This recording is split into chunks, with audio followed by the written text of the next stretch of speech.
अच्छा बताओ, सबसे पहले क्या बना? पृथ्वी बनी कि जल बना कि अग्नि बनी कि वायु बना कि आकाश? सबसे पहले क्या बना होगा? बताओ, आप बताओ। साइंस में पढ़ाया जाता है ये विषय, पता आपको? लेकिन ये बहुत ऊंची साइंस है, समझ के परे है। इस साइंस का सब्जेक्ट हम बोल रहे हैं। आपको पता नहीं आपने ये सब विषय पढ़े कि नहीं, पर हमारे शास्त्रों में सब विषय है। हमें अलग से साइंस पढ़ने की जरूरत नहीं है, क्योंकि हमारे वेद ही विज्ञान हैं। चलो बताओ, 5 तत्व होते हैं? बोलो हाँ। पहला तत्व क्या है? इस धरती में पहला तत्व क्या बना होगा? पहले पृथ्वी बनी होगी कि आकाश बना होगा कि जल बना होगा कि अग्नि बनी होगी कि वायु बनी होगी? चलो बताओ, फास्ट लगाओ खोपड़ी अपनी अपनी। पहले क्या बना है? अग्नि, पृथ्वी। ये कह रहे हैं पहले पृथ्वी। वायुमंडल आप कह रहे हैं, आप आकाश। क्या बना है? आकाश। क्या बना है? आकाश। क्या बना पहले? आकाश। जो आकाश कह रहे हैं वो सही कह रहे हैं। पहले क्या बना? चलो अब दूसरे पे आओ। दूसरे नंबर फिर क्या बना? पहले आकाश बना, फिर क्या बना होगा? आप बता रहे हैं वायु। आप क्या बता रहे हैं? हाँ, वायु। वायु सही है। पहले आकाश, इसलिए वायु ऊपर ज्यादा होती है आकाश में। देखा, जितना ऊपर चढ़ोगे उतनी हवा मिलेगी। बोलो हाँ। अभी इसका मैं साइंटिफिक बताऊंगा आपको, साइंस की तरह से प्रूफ करके बताऊंगा सब चीजें। अभी पहले रफ रफ सुन लो, फिर मोहर लगाते हैं। अभी पहले आकाश बना, फिर वायु। तीसरे नंबर पर, तीसरे नंबर पर जल कह रहे हैं, फिर अग्नि। वायु से अग्नि, ठीक है, राइट। फिर अग्नि से क्या तैयार हुआ? अग्नि से जल। अभी मैं इसको प्रूव करूंगा तब खोपड़ी में आएगा आपकी, अभी नहीं आएगा। जल, फिर जल से बनी पृथ्वी। बिल्कुल राइट। अब आते हैं इसको साइंटिफिक समझने के लिए। आप हमारी थोड़ी मदद करोगे? चश्मा वाले भैया खड़े हो जाओ, फिर थोड़ी सी हमारी हेल्प कर दो। उस तरफ मुंह कर लो हल्का सा, हमारी तरफ भी रहे। ऐसे खड़े, ऐसे, बस बस बस। सुनो, आपको केवल साइंटिफिक मैं प्रूव कराऊंगा आपसे, ताकि समझ में सबको आ। देखो, सृष्टि का निर्माण किस तरह से हुआ, मैं साइंटिफिक आपको समझाने जा रहा हूं। ये हमारे भैया कहां खड़े हैं? आकाश में। ये जहां जो खाली स्थान है ना, उसे आकाश कहते हैं। जैसे हमारे मुंह में आ, तो ये जो खाली स्थान हुआ वो क्या है? हमारे शरीर में भी तो आकाश है या नहीं? जो खाली स्थान है वो क्या है? तो हमारे भैया खड़े हैं। अब जरा एक हाथ घुमाओ अपना, ऐसे। जब आप हाथ फास्ट घुमाएंगे तो क्या निकलेगी? वायु। आकाश से देखो वायु का निर्माण हुआ। इन्होंने हाथ घुमाया, वायु निकली, मतलब आकाश से वायु का निर्माण हुआ। फिर जब हाथ घुमाते रहो, शर्माओ मत। हाथ जब घुमाओगे तो क्या होगा? आपके शरीर से, आपका शरीर होगा गरम। क्यों? जब घुमाएंगे तो शरीर क्या होगा? गरम होगा, मतलब अग्नि। तो आकाश से वायु, वायु से अग्नि। जैसे ही इनका शरीर गरम होगा, अपने आप पसीना निकलेगा। तो अग्नि से जल निकलता है, अग्नि से। इसलिए बड़े बड़े ज्वालामुखी समुद्र के अंदर होते हैं। बड़े बड़े ज्वालामुखी समुद्र के, अग्नि है तो उसके ऊपर जल है। तो शरीर गर्म हुआ तो अग्नि है, और जब गर्म हुआ, अग्नि प्रकट हुई तो पसीना निकला, और पसीना निकला तो फिर क्या? अब बैठ जाओ। पसीना निकला तो फिर शरीर का मैल भी निकल जाता है। पसीने से क्या निकलता है? वही है पृथ्वी तत्व। तो इस तरह वेदांत सिद्ध करते हैं कि सबसे पहले आकाश बना, फिर वायु बनी, फिर अग्नि बनी, फिर जल बना, फिर पृथ्वी बनी। और इस पृथ्वी को हिरण्याक्ष नाम का एक दैत्य ले जाके छिपा दिया। अब आप कहोगे पृथ्वी को कहां छिपाया होगा? समुद्र में। तो आपको बता दूं कि केवल एक ही पृथ्वी नहीं है, एक ही गैलेक्सी नहीं है, एक ही आकाश गंगा नहीं है। साइंस भी प्रूव कर चुका है कि सैकड़ों आकाश गंगाएं हैं। बोलो हाँ। ब्लैक होल के बारे में आप सब जानते होंगे, उसका कोई अता पता नहीं है। अभी हम लोग जितना जानते हैं उससे ज्यादा अभी हम लोग नहीं जानते। हम लोग जानते हैं कि यह समुद्र है, लेकिन यहां पर एक समुद्र है, पर अन्य सृष्टियां यदि होंगी, एलियन क्या है? अन्य ब्रह्मांड के लोग हमें एलियन मानते होंगे और हम उन्हें एलियन मानते होंगे।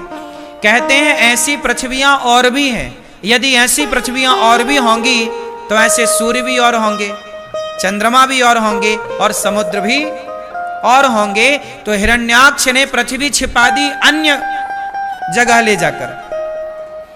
इस ब्रह्मांड की पृथ्वी को उस ब्रह्मांड के में छिपा दिया। बात समझ में आ रही है? तब हिरण्याक्ष को मारने के लिए 12 भगवान प्रकट भये, और 12 भगवान जब प्रकट भये तो उन्होंने हिरण्याक्ष को मारकर पृथ्वी को स्थापित किया।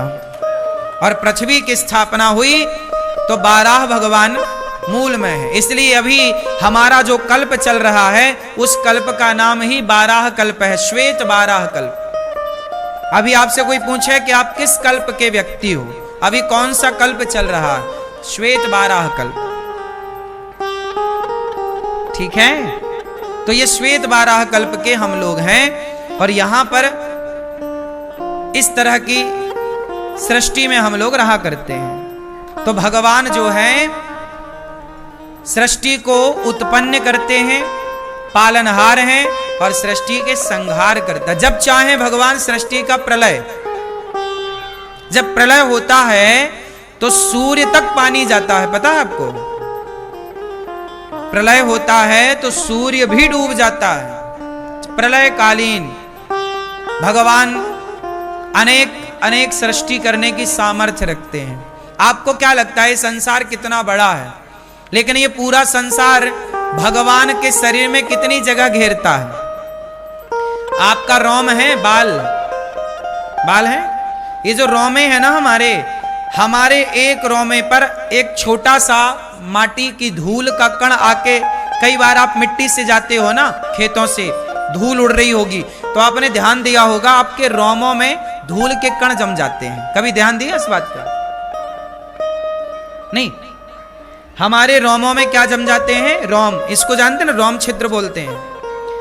धूल के कण, जैसे हमारे रोम छिद्र में एक धूल का कण आके रख जाए, ऐसे ही जैसे एक धूल का कण हमारे रोम छिद्र में रख जाए तो हमें कोई आपत्ति नहीं है, उसका हमें कोई वजन।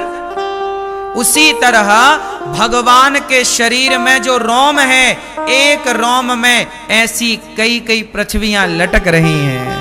ये हम नहीं कह रहे, शास्त्र, वेद, पुराण, रामचरितमानस में क्या लिखा है जरा गाओ। है भैया, अच्छे से बजाओ। ब्रह्मांड निकाया निर्मित माया, रोम रोम प्रतिवेद कहें। क्या लिखा है? ब्रह्मांड निकाया निर्मित माया, रोम रोम, रोम समझते हैं? ये रोम रोम रोम प्रतिवेद कहें। वेद कहते हैं कि भगवान के रोम रोम में ऐसी कई पृथ्वियां लटक रही हैं। ऐसे भगवान है, इसलिए भगवान की सत्ता सबसे बड़ी सत्ता है। अब जैसे हमने बताया, आप लोग बने हैं 5 चीजों से, पृथ्वी, जल, वायु, अग्नि, आकाश, बने ना? ये पूरा संसार किससे बना है? 5 तत्वों से। अभी प्रश्न ये खड़ा हुआ कि भगवान किससे बने होंगे? बताओ। बताओ भगवान किससे बने हैं? पृथ्वी से, कि वायु से, कि अग्नि से, कि आकाश से, कि जल से? बताओ भगवान किससे बने हैं? मैया क्या बोलती तू? किससे बने भगवान? नहीं पता? भगवान त्रिसर्गो मृषा, भगवान में ना सत्व गुण, ना रजोगुण, ना तमोगुण, भगवान दिव्य गुणों से बनते हैं। पांचों तत्व को भगवान प्रकट करते हैं। भगवान इन पांच तत्वों से परे हैं, अलग है, एक दिव्य गुणों से परिपूर्ण है भगवान। पांच तत्वों से हम बने हैं, आप बने। भगवान पांच तत्वों से नहीं, इसलिए भगवान कभी मरते नहीं, क्योंकि मरे वो जो पांच तत्वों से बना हो। हमारा नाम है जन्मा, भगवान का एक नाम है अजन्मा। भगवान का नाम क्या है? जोर से क्यों मैया? भगवान कभी मरते हैं? काहे नहीं मरते हैं? क्योंकि भगवान का जन्म ही नहीं होता। अच्छा, जन्म नहीं होता तो यशोदा के यहां क्या से आ गए? जन्म नहीं होता तो दशरथ जी के यहां कैसे आ गए? बताओ। जन्म नहीं होता भैया, बताओ, तो दशरथ जी के यहां राम बन के कैसे आए हैं? क्या? हाँ, भगवान का जन्म नहीं होता, भगवान प्रकट होते हैं। क्या होते हैं? प्रकट। भय प्रकट कृपाला दीन दयाला कौशल्या हित कारी हर्षित महतारी मुनि मनहारी। तो भगवान जन्म नहीं लेते, भगवान प्रकट। मतलब हम हैं जन्मा, तो जो जन्म लेगा वो मरेगा। अब भगवान जन्म ही नहीं लिए तो उनका नाम है अजन्मा, वो प्रकट होते हैं। जैसे रोज सवेरे सूर्य भगवान प्रकट हो जाते हैं। सूर्य भगवान का जन्म थोड़ी होता है, अरे भैया आज सूर्य भगवान का जन्म हो गया, नहीं, सूर्य भगवान आज सवेरे प्रकट हो गए। क्या हो गए? जैसे सूर्य भगवान प्रकट होते हैं रोज, बोलो हाँ, ऐसे ही भगवान अपनी लीलाओं को करने के लिए कभी राम रूप में, कभी कृष्ण रूप में, कभी नरसिंह रूप में, कभी वामन रूप में, अनेक रूप आए, अनेक रूप में हमारे भगवान प्रकट होते रहते हैं, अनेक रूपों। भय प्रकट कृपाला। तो चलो बताओ भगवान क्या करते हैं? तीन काम। सृष्टि उत्पन्न